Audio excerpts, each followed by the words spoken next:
both houses, only the Senate can subpoena the tax records, hindi ang House Committee on Justice. Sa tingin ko, walang nexus na na-establish or link ang prosecution para ipasubpoena itong tax records ng mag-asawang Duterte. Very defective yung articles of impeachment na final ng House, with all due respect. Masyadong blatant and brazen itong House panel. They do not really know what they are doing. Medyo kulang sila sa eksperyensya. Pag inadapt ng depensa ang exhibits ng prosecution, ibig sabihin, there's really a very big problem ang prosecution. Depektibo ang mga ebidensya at ginagamit, pwedeng gamitin laban sa kanila yon. And that severely weakens the case, like in this particular proceeding. So, halos lahat ng ebidensya na minamarkahan nila or ni-request nila ay inadapt ng depensa. So, ibig sabihin, their case is really very weak. Isang abogado na malawak po ang karanasan sa impeachment. Attorney, ano ho ang masasabi po ninyo sa proseso po ngayon, no, ng pre-trial conference para nga sa impeachment trial ni VP Sara Duterte? Yung pre-trial, just like a pre-trial in court, parehas yan ang nature and character. However, dito sa sitwasyon natin sa impeachment laban kay VP Sara Duterte, may problema dyan because right from the start, question na ng depensa ng mga abogado ng ating butihing Vice President ang legality, ang validity, ang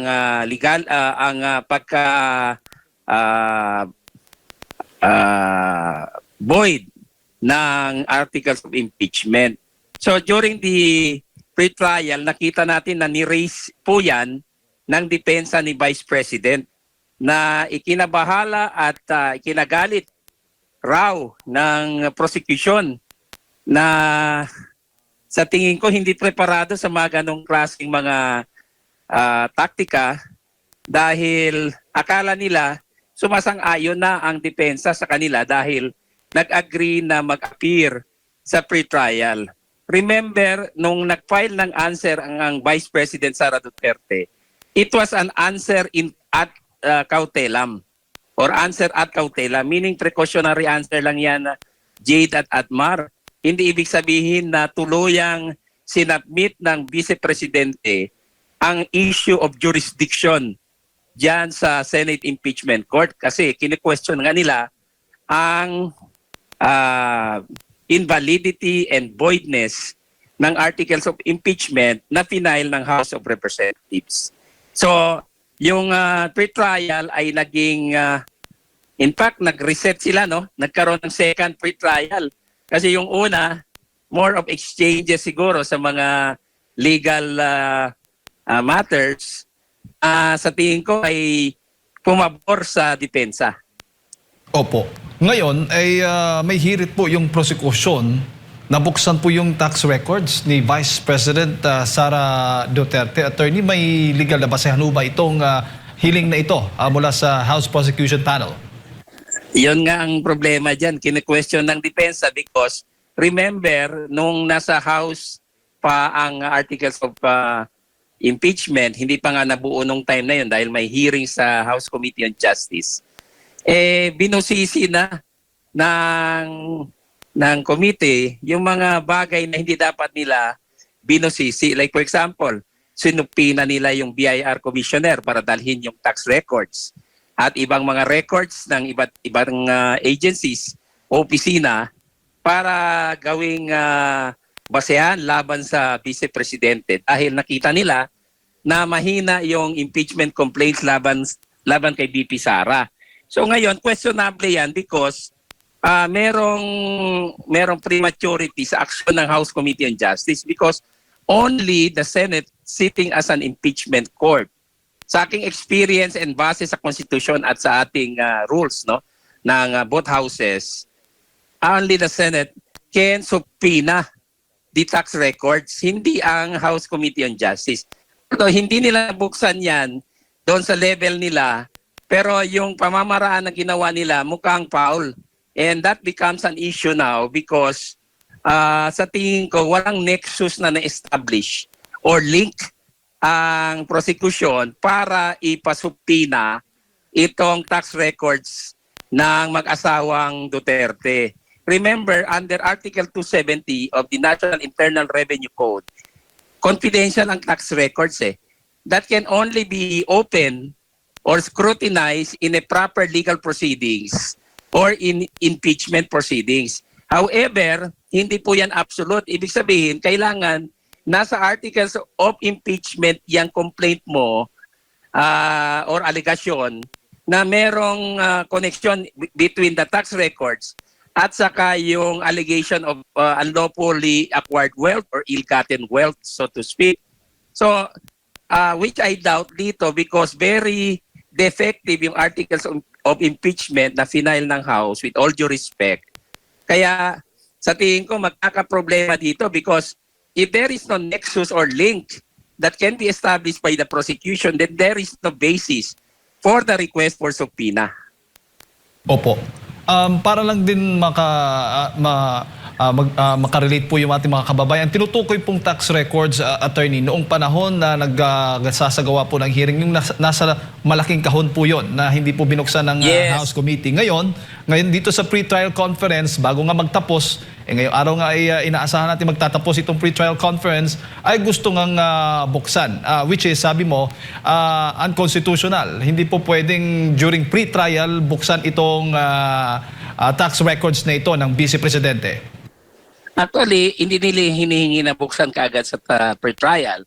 They were requesting na ito ay markahan, may reservation siguro sila sa markings, at i-present sa trial proper ng Senate proceedings. Ang problema lang dito, mula sa simula, walang link itong mga tax records doon sa complaints ng dalawang grupo na nag-file ng impeachment complaints laban kay Vice Presidente Sara Duterte. So ngayon, paano mo ma-justify ang subpoena na hinihingi nitong prosecution panel sa Senado para mapayagan ang pagbukas nitong tax records? Remember also that the tax records are protected by the Data Privacy Act, hindi lang ng Article 270 ng National Internal Revenue Code. So hindi po ito basta-basta. This is a very serious matter which can even be questioned before the Supreme Court in a proper proceeding or petition. So yan ang problema ng House. Hindi sa depensa ang problema. The defense is just doing their work. But the House panel has committed a grave error or a mistake right from the start. Kaya ngayon medyo sila, in estoppel sila. Their action can be questioned now. At saka, if you scrutinize the articles of impeachment nila, very defective. Kasi walang masiyahan yung articles of impeachment dahil hindi naman covered ng ill-gotten wealth allegation na wala naman doon sa articles of, doon sa complaint na pinail ng dalawang grupo way back doon sa House Committee on Justice. So, one defect leads to another and one void proceeding leads to another. Yun ang problema ngayon dito. And the Vice President can always question that in a proper petition before the Supreme Court. Opo. Yung tax records ay kasama po doon yung kanyang asawa, ang asawa po ng Vice Presidente, attorney.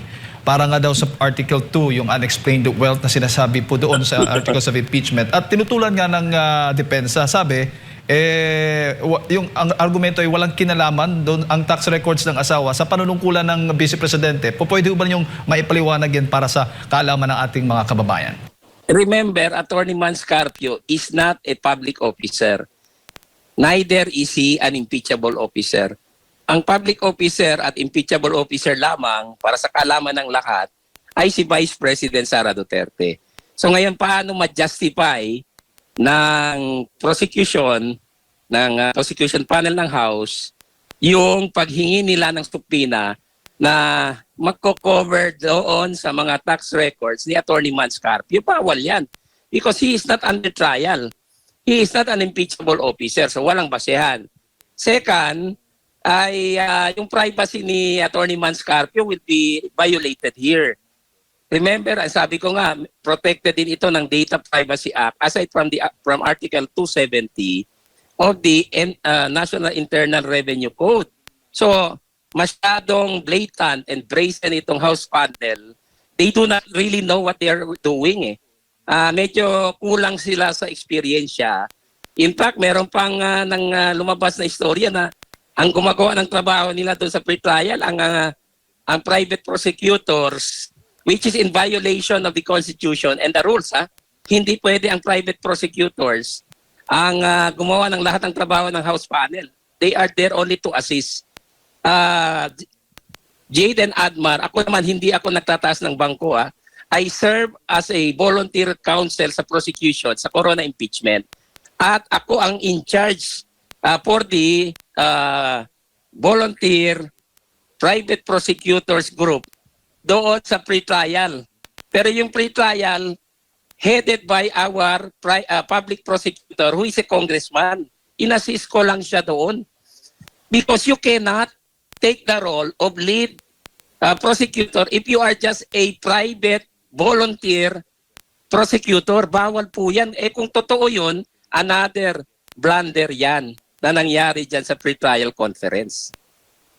Opo, at kinuwestiyon nga ng depensa at baga may tangkang tangkang ipatanggal bilang ebidensya yung SALN ng Vice Presidente Attorney. So maaari po yun dahil sa nakikita po niyo hindi po ganoon kabigat yung ebidensya na yan para po sa impeachment laban sa pangalawang Pangulo. Hindi lang yun. Yung SALN na yan covers periods na hindi pa siya impeachable officer. For example, ng vice mayor siya. So anong connection dyan sa impeachment proceeding? Di ba? So yan ang isang malaking katanungan ngayon kung pwedeng payagan yan. And other objections that are valid na ni-raise na ng depensa sa pre-trial conference at sa kanilang answer at kautela.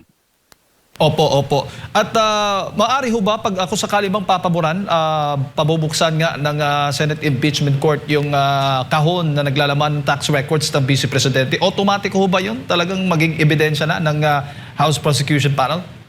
Well, the Vice President can always question that in a petition for certiorari and prohibition with temporary restraining order sa kataas-taasang hukuman. Nangyari yan sa Corona impeachment wherein some bank records were blocked through a TRO issued by the Supreme Court. So hindi po yan automatic na akala natin kung mag-request yung House panel ay pwedeng pagbigyan na lang. Kung pagbigyan ng Senate sitting as an impeachment court na walang basehan or in violation of the Constitution, the rules and the laws, including yung Data Privacy Act, ang NIRC, and even yung rights ng private persons dito like Attorney Manscarpio na hindi naman impeachable officer, pwede yan harangin ng Korte Suprema because that is also part of the rule of law. Opo. Paano ho niyo tinitingnan ang dami po ng mga ebidensya, dokumentong dala ng House Prosecution Panel laban po sa Vice Presidente? Well, they can always produce voluminous records, voluminous documents na wala namang connection sa kanilang articles of impeachment at hindi naman ibig sabihin na lahat yan ay magiging relevant because probably optics lang yan. In fact, karamihan dyan ay inadapt pa ng depensa as part of their evidence. You know, sa experience ko as a trial lawyer before, pag inadapt ng depensa ang exhibits ng prosecution, ibig sabihin, there's really a very big problem ang prosecution. Depektibo ang mga ebidensya at ginagamit o pwedeng gamitin laban sa kanila yon. And that severely weakens case like in this particular proceeding. So, halos lahat ng ebidensya na minamarkahan nila or ni-request nila ay inadapt ng depensa. So, ibig sabihin, their case is really very weak. Opo, at sapat ho ba yung panahon para sa pagmamarka doon po sa mga ebidensya na yan? Dami pong ebidensya. Well, it takes a lot of time. Kung isang araw, dalawang araw, baka hindi sapat. Kung marami, hindi pa yan ebidensya, Jade at Admara, exhibits lang ang tawag namin dyan. just to be very clear para malaman ng ating mga mamayan na kung magdala ka ng sako-sako or karton-karton or mali-malitang papel, ebidensya na yan. It can only be considered evidence kung properly admitted in accordance with the rules of evidence and the rules of procedure ng Senado sitting as an impeachment court. So it does not follow, kasi possible na puro lang scrap of paper yan. Opo, linawin ko lang. Ang matatawag mo lang itong mga dokumentong itong ebidensya during trial na ng Vice Presidente? Yes. Tapos kailangan may ruling. Hindi lang basta na-present. Kasi kung walang ruling na ina-admit yan as part of the evidence, hindi yan evidence. Yun ang difference between a paper, a document, or a real evidence. Maraming klaseng evidence sa Jade and Admar. We have the so-called documentary evidence, testimonial evidence, real evidence. Yung mga papel na yan, they may kasi hindi pa naman ni rule yan. They may fall under documentary. Tapos yung mga testigo may fall under testimonial. Depende sa kanilang purpose, no, in presenting them. Tapos mayroon kasi mga witnesses na pinipresent just to identify, up to there lang ang kanilang role. Hindi talaga sila nag-testify extensively. So, but that falls under testimonial. And real evidence like for example a gun weapon or a knife in a crime, yan, real evidence ang tawag dyan. Or yung pera ng mali-malitang kickbacks, yan, real evidence ang tawag dyan. Opo. Pero pag i-extend pa po yung pre-trial conference dahil nga ay hindi pa halos lahat o lahat ay namamarkahan, attorney, yung mga exhibits po nilang dala, yung mga dokumento dala laban po sa Vice Presidente, ay kayo pabor din na i-extend muna yung mga araw bago po sa paglilitis ng impeachment po ng Vice Presidente?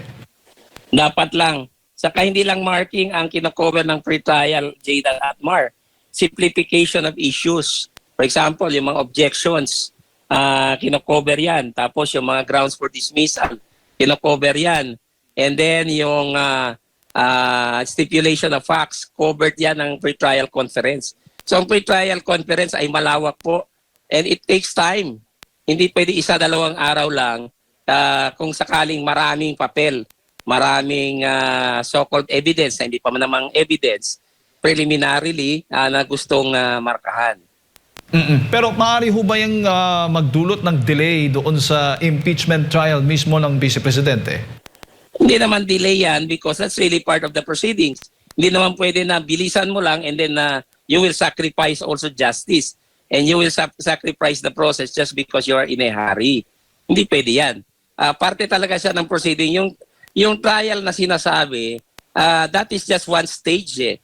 Bago ka umabot sa trial, kailangan yung pre-trial ay hinog na at tapos na. Otherwise, you go back to pre-trial. You cannot proceed with trial because may problema ka. May mga matters na hindi na-cover doon sa pre-trial. Kaya yung pre-trial is very crucial. Pag void ang pre-trial or hindi tama, you cannot proceed to trial. Kahit sabihin mo, matidelay, anong kasalanan ngayon ng publiko dyan? Anong kasalanan ng depensa kung nag-misfire yung prosecution panel o mali yung pag-handle ng Senate court dyan sa proceeding. So sometimes the matter is legal, sometimes it is factual, sometimes it is mixed. So hindi po pwedeng baliwalain yung pre-trial dahil sasabihin mo lang, madidelay yung trial, kailangan bilisan. No. Otherwise yung trial mo mapeperwisyo